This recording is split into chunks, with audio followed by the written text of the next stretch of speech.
This is Paul Schmid. Welcome to the Pursuit Zone.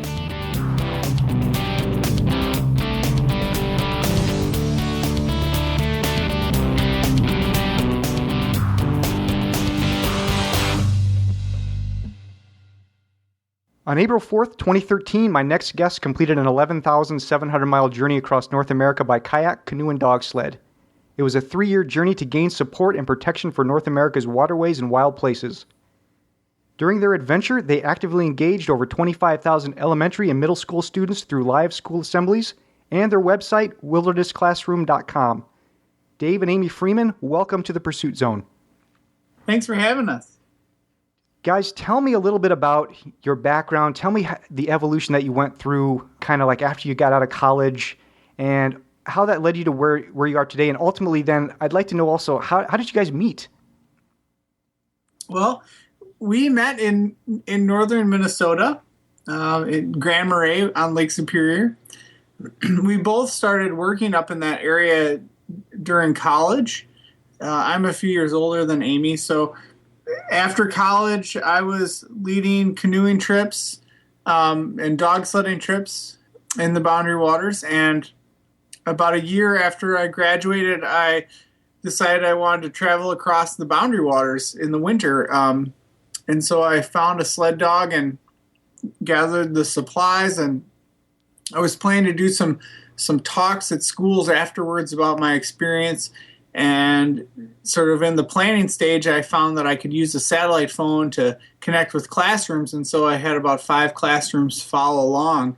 And then afterwards, I went and visited those classes and gave presentations. And I just found the students really learned a lot. So that sort of got me into sort of bringing kids along on expeditions. And shortly after that, myself and another Minnesotan, Eric Frost, started the Wilderness Classroom and have slowly grown it from there. What was the Wilderness Classroom like in the early days?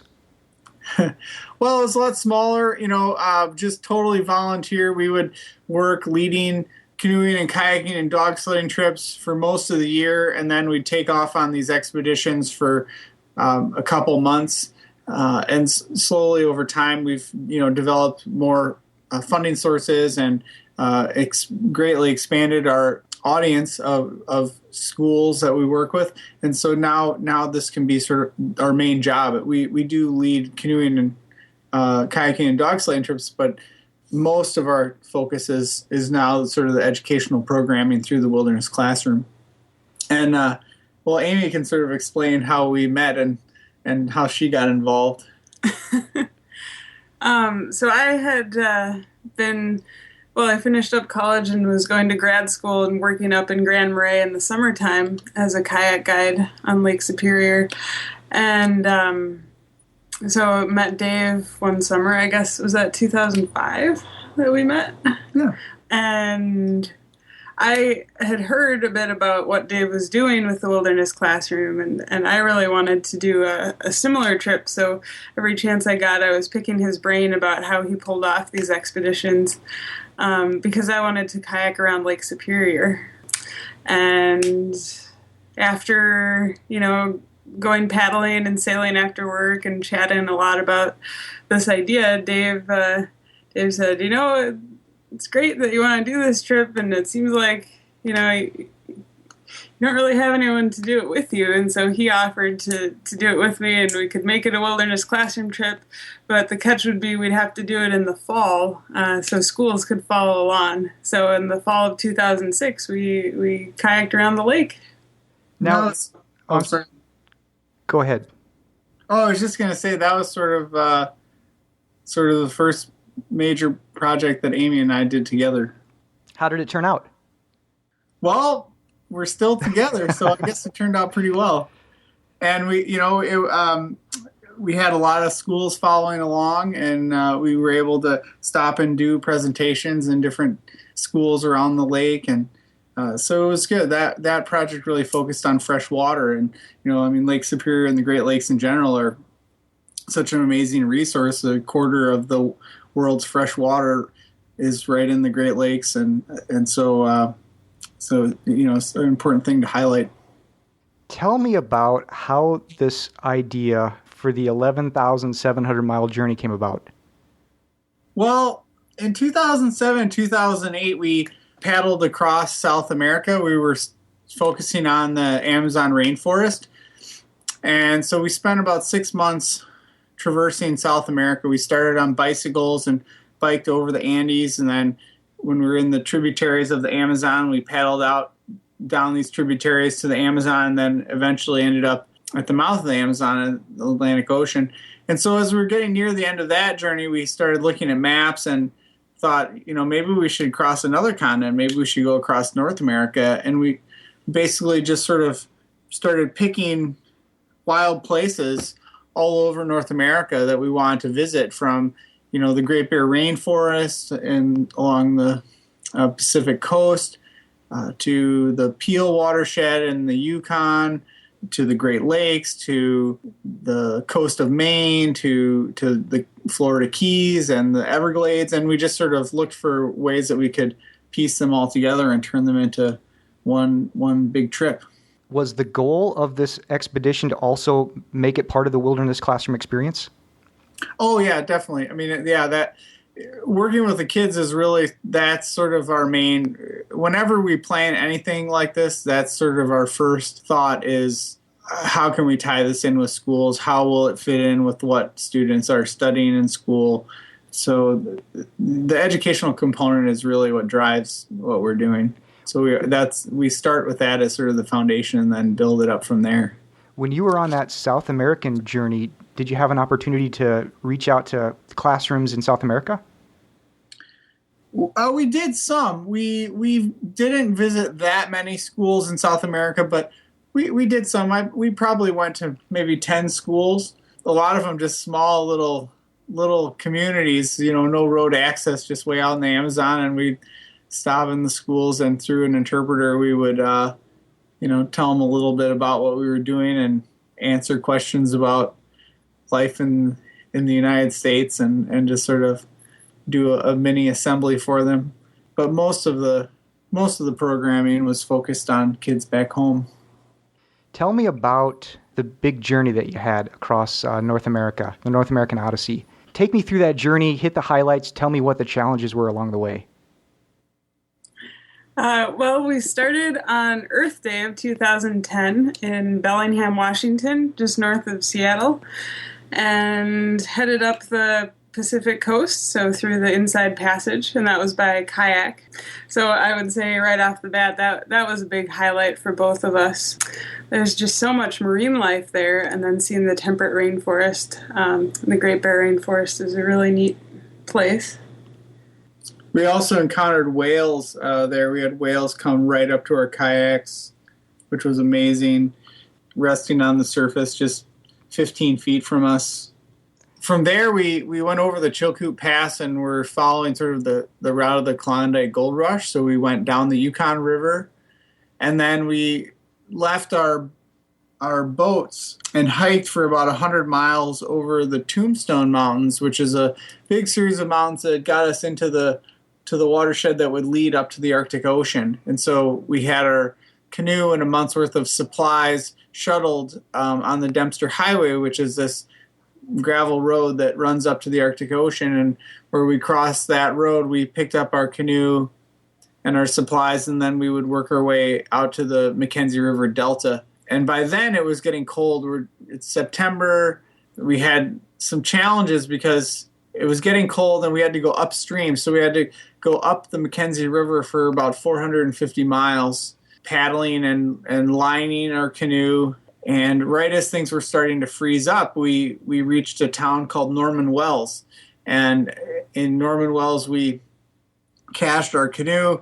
We flew out and came back to Minnesota for a couple months to train our sled dogs. And then we returned, back to the north. We most of our journey was by canoe and kayak, but we had a 900-mile section by Dogsled when everything was frozen up. And that was a highlight, too, just because we went through 7 remote communities that don't really have any road access except for a few winter roads that are only can be used for a couple months of the year. And so we gave dog sled rides to hundreds of kids in those communities, and the dogs were really a neat icebreaker. Like traditionally, sled dogs were such a huge part of those communities, and now there aren't any sled dogs there. And so the elders really were excited, and the kids were excited, and so everyone was really excited to greet us and tell us stories and invite us into their homes. Yeah, that's the part of your story that I found really fascinating, was the dog sled part. Tell me about this Edwin the Trapper. Well, a lot of the people that we met, especially older people, say 50 or older, really grew up out on the land. Many of them literally were born in tents or, remote cabins and would move around seasonally. And so it was really interesting getting to know the elders and learn about their, what life was like for them when they were kids. And they still have this really strong connection to the land. And people like Edwin, who is this trapper that we met that, still goes out trapping. And, he's traded his dog sled for a snowmobile, just like everybody else, but still has an amazing connection to the land and a lot of knowledge. And so getting to meet people like that are really still spending large portion of their time hunting, trapping, fishing, and sort of getting their livelihood from the land was a real learning experience, and I think helped show us sort of another way to value the land or value wilderness. It can provide this sort of sustainable way of life for people. What are some of the challenges that the dog sledding presented to you? Well, when you add 12 sled dogs into the mix, there's a lot of chaos. But at the same time, I kind of draw energy from it because the dogs are always so excited to go. They're never lacking for motivation. So that's one thing that would get me out of the tent in the morning, hearing them being so excited and wanting to get their harnesses on and get hooked up to the sled and get going. What kind of dogs did you use? We used, most of the dogs that we used were Canadian Inuit dog, which are sort of the traditional dog of the high Arctic. They're sort of like a Malamute. We also had some Malamutes along. So that you're talking about really big, furry dogs. The females were maybe 50 to 60 pounds, and the males were 70 to 100 pounds. Very thick coats, very tough. They're sort of like the four-wheel drive truck of the dog sled breed, I guess. They're not very fast, but they can pull a lot of weight for a long time. After a resupply, our sleds would weigh 1,400 pounds without any people on them. So they were pulling a substantial amount of weight. Wow, one sled weighed 1,400 pounds? No, that would be for both of our sleds. Okay. Sometimes we would chain our sleds together. So we'd have two sleds, and then we'd have all 12 dogs pulling the two sleds. And so the two sleds sort of combined, sort of the front of one tied to the back of the one in front, basically, sort of like a train. Does that include the weight of you two or just your supplies? That's basically all of our food, supplies, and then it would include one person that was also driving the sled as well. Wow. Yeah. But the dogs ate a lot. I mean, we had 35 pounds of food for each day. So the food weight adds up quite quickly. And then, lots of tents, and, the sleds themselves are quite heavy because they have to be really tough to go over the bumps and logs and rocks and pressure ridges and things like that. So they're pulling a lot of weight. You mentioned the encounter with the whales. Any other wildlife encounters that are worth mentioning? Well, sticking on the dog sledding train of thought, we saw a lot of evidence of caribou, a lot of tracks and even an antler here and there. And then one day we were camped on this kind of smaller frozen lake, and we saw a herd of caribou walk in front of our camp, basically on the outside of this bay, cutting across the lake. And that was amazing to see. It was, I can't remember the number. It was a little over 50 caribou, just kind of streamed past in one single file line. We saw wolverines and wolves and bears and moose and lots of animals. We had some neat manatee encounters down in Florida. We had some manatees swimming sort of right in the same area as us in crystal clear waters down in Florida. Lots of neat marine life on both coasts, sea turtles and dolphins and sea otters and seals and all sorts of different marine life as well. But I think that was one of the highlights of our journey, is that we went through so many different ecosystems. Everywhere we went, there was sort of new and interesting wildlife. So tell me more about the last leg of your trip. Well, after dog sledding, we paddled from sort of the Northwest Territories back to Lake Superior. And then from Superior, we followed sort of the traditional voyageur route, the trading route that went from Lake Superior through Georgian Bay on Lake Huron and the Ottawa River, and eventually out to Ottawa and Montreal and the St. Lawrence Seaway. And then from the St. Lawrence Seaway, we cut across into the Bay of Fundy, and then followed the East Coast down through Maine and Massachusetts and Connecticut, and all the way down the coast to Florida Keys. Which of the sections were your most favorite? Well, I'm going to say, for me, I think it's hard to pick because there were so many really neat things. But I think northern Canada, sort of the Yukon and the Northwest Territories, both paddling in the Peel watershed and then dog sledding across sort of the Northwest Territories.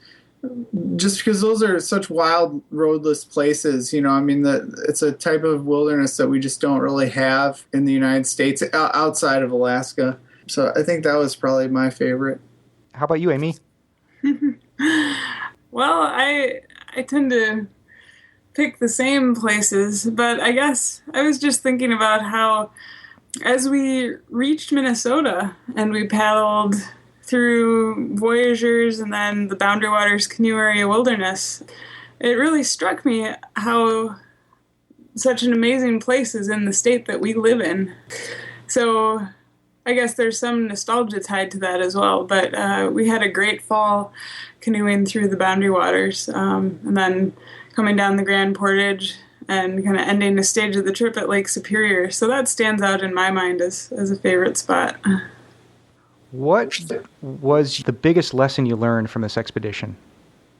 I think probably that we needed to break this down into chunks. If when we were paddling up the Pacific coast, we had strong headwinds and, rough days and lots of rain, whatever, and we started letting us get discouraged. We couldn't look too far ahead. We had to focus on the next hour or the next day or the next week, and not really think about Florida, which is 2.5 or 3 years away. So just trying to break things down into manageable chunks, and sort of the harder things got, sort of the more tunnel vision we had, and we would focus down on goals that were sort of very short-sighted, just getting around the next bend or trying to make it to a certain place to camp for the night, those types of things. But if you break our journey down into 1,000 day trips, then it's just going out for a day and paddling 15 or 20 miles, and then you just do that over and over again, and pretty soon you've crossed the continent. Amy, any different answer from you? Well, I learned a similar lesson, and I was thinking too about our relationship, how now that we're done, it's pretty great to be able to say that our relationship survived something like this. But it's more than that, we really enjoyed spending all day, every day together, and we learned things like the importance of putting the other person before yourself. So, maybe I'm having sort of a bad day, but I should kind of buck up and keep going for Dave's sake, or stuff like that. Well, congratulations to you guys. I mean, it's an incredible trip. 11,700 miles. That's just a long way. But really, it's really just a bunch of trips strung together. That's really all it is. I think if you look at it in that sense, it becomes a lot more manageable. I agree. So let's talk about planning this trip. What went into, how long did it take to plan? How difficult were the logistics and so on? Well, the logistics were definitely a big challenge, especially because we always try to do things on a fairly modest budget. Basically, we spent about a year before we started just doing basic research to sort of decide, yes, we can get from here to there, and it's going to take us approximately 6 months, But did we know where we were going to camp or the exact portage trails we'd be following or anything like that? No. So we came up with the basic outline, and we planned sort of the first stage, which would take us from Seattle up to sort of the Mackenzie River. And in fact, we didn't know exactly where we were going to finish. We just had sort of a vague area along the Mackenzie River where we would make it. That was pretty much planned, and then we did that, and then we came back and sort of were training sled dogs and planning the next stage as we went. So it was really broken up into like 5 sort of different segments, and we would plan each one in advance, or sort of we'd plan sort of one at a time, and stage our kayaks or equipment up to a year in advance along our route, so that things would be waiting for us when we had to switch from canoe to dog sled, or dog sled to canoe, or canoe to kayak, that type of thing. Did you have to do any physical preparation before you went? Like sort of working out or something like that? Yeah, that's what I mean. Well, yes and no, I guess. I should point out that we have a lot of experience with the kayaking, canoeing, and dog sledding, so we felt like we were starting with a good skill set in each mode of transportation. And so before a particular stage, we would spend time training, certainly, but it's not like we could get out for 8 hours a day, 5 days a week or something before we got going.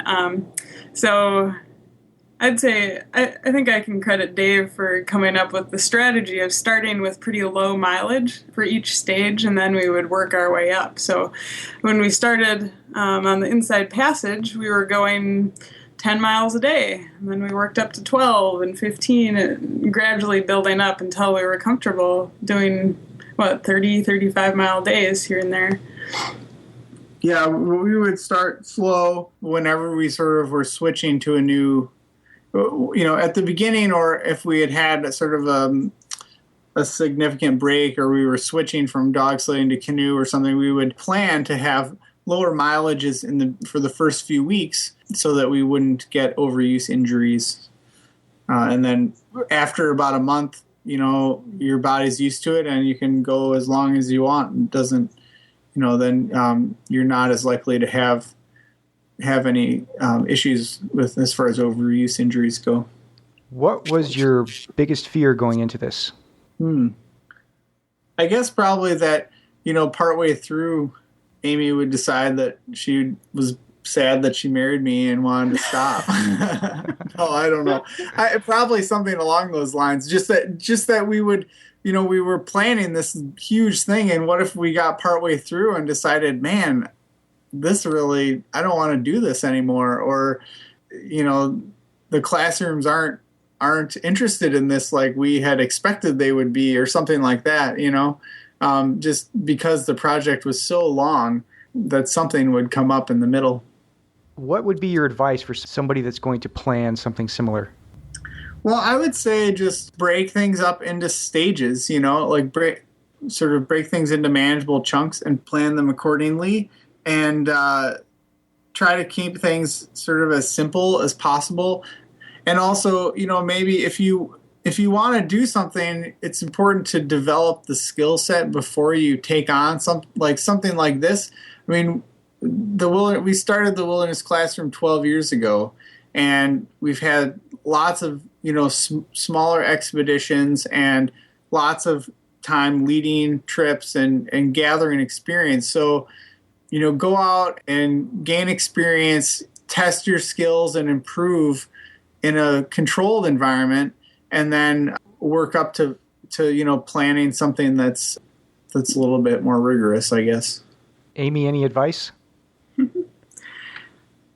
Well, the one thing I would add, sort of has to do with once you're underway, or I suppose even in the early stages, if people tend to be kind of discouraging about what you're doing, if people say, "Oh, you're crazy," or "Oh, you can't do that," we had plenty of naysayers telling us that in various parts of the trip, and we didn't really let that faze us. It's important to get some local knowledge about the waterways you're paddling and stuff. That's different from some people just saying like, "Oh no, that's too far," or "Oh, it's going to be cold." Well, you just you have to train for it and prepare for it and go for it. Don't be dissuaded with your goal. That's excellent advice. I don't like naysayers. How do the children react to you guys when you come in and you do a live presentation? Oh, it's really fun. The kids get to know us. That we Skype with them, we email with them, we post things on our website all the time. And a lot of the schools that we visit, we go to over and over and over again. A school that we were at. Oh, Amy was doing a presentation in Minnesota. A school that I went to a few days ago. I've probably been to that school 35 times over the last 10 years. So a lot of schools we go to once or twice a year. And so the kids know us. We walk in and it's like, "Oh, there's Wilderness Dave, there's Amy," and so I think that's really important that we can get them excited about these wild places and show them that, real people can go out and do these things. It's not like you can only watch it on TV. You can actually go outside and explore, and you don't have to go far away. We try to encourage the kids that they can get outside in nature, close to their schools, close to their homes. They don't have to go to the Amazon or the Arctic to be outside and be active. But they have lots of fun questions. I think that's probably the highlight of our job is going around all the schools and meeting the kids in person. Is there a common question that they tend to all ask you? Well, a lot of them want to know how do we go to the bathroom? How do we shower? Sort of those sort of questions. They often want to know, like, if we're scared or if we've ever been attacked by any wild animals or anything like that. And then just general, like they're always interested in animals. So they're always wanting to know, what animals we saw, what our favorite animals are, what's the favorite place that we've ever gone, or just, why do we do this? Like, why do we explore? Why do we like to go to these places? Let's talk about some of the technology that you use to operate the Wilderness Classroom. Can you tell us about that and about the challenges that it sometimes presents? Well, it's gotten a lot easier. The technology has gotten a lot better. But basically we bring, depending on sort of our mode of transportation and how weight sensitive things are, we usually have one or two laptop computers, usually a netbook, which is like a real small laptop, and then a regular one for doing videos. And then we'll have a few cameras, external batteries. We use a company called Goal Zero, makes some really nice foldable solar panels and battery packs that you can charge with the solar panels. And then, if a laptop or a camera or a satellite terminal, something like that needs charging, you can plug it into the battery pack and charge it from there. So we generate most of our power through solar panels that we can put on top of the canoe or the Dogsled or the kayak. And then at night we can run our electronics from the battery packs that are charged by the solar panels. And then in remote places, we use a satellite terminal to send the data and receive emails and communication. And then in more, less remote areas, like along the East Coast, we just used an iPhone to connect to the internet. What's next for you guys? Well, we plan to take some time to work on writing a book. But there is going to be another trip in the future. We just we haven't quite decided on that yet. Right now, kids are making PowerPoint presentations and sending them to us that sort of describe where they think we should go next, either what places we should go or what topics they want us to explore. So we're sort of compiling those and doing teacher surveys and sort of evaluating the North American Odyssey and figuring out exactly what we're going to do next. But we're planning to do at least one project during the next school year, probably next spring. But we haven't decided exactly what it is yet, and it's not going to be like a 3-year project. It'll be probably about 2 months or something like that, and then probably over the next year or so we'll start planning maybe a longer, more involved expedition like the North American Odyssey. I'm curious about the book. I don't know if this is something you can talk about or not, but are you guys going to go the self-publishing route, or are you trying to get publishers to go the traditional way?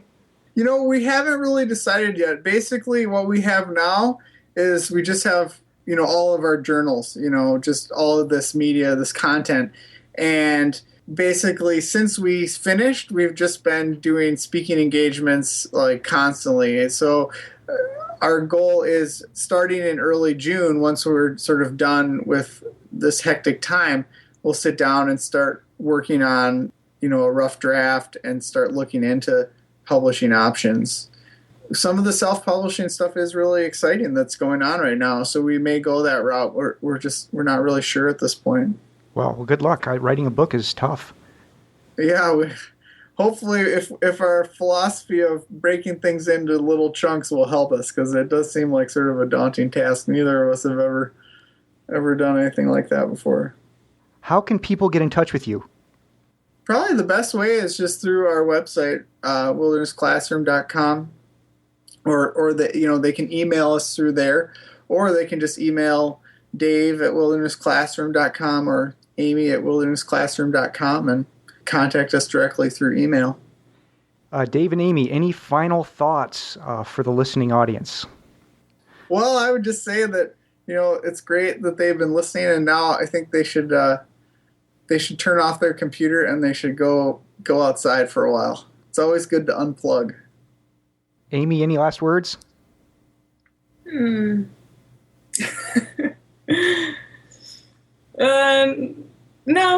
I think we covered it all. Okay. Well, Dave and Amy Freeman, thank you so much for joining me today. I really appreciate it. Thank you. Recorded May 8, 2013.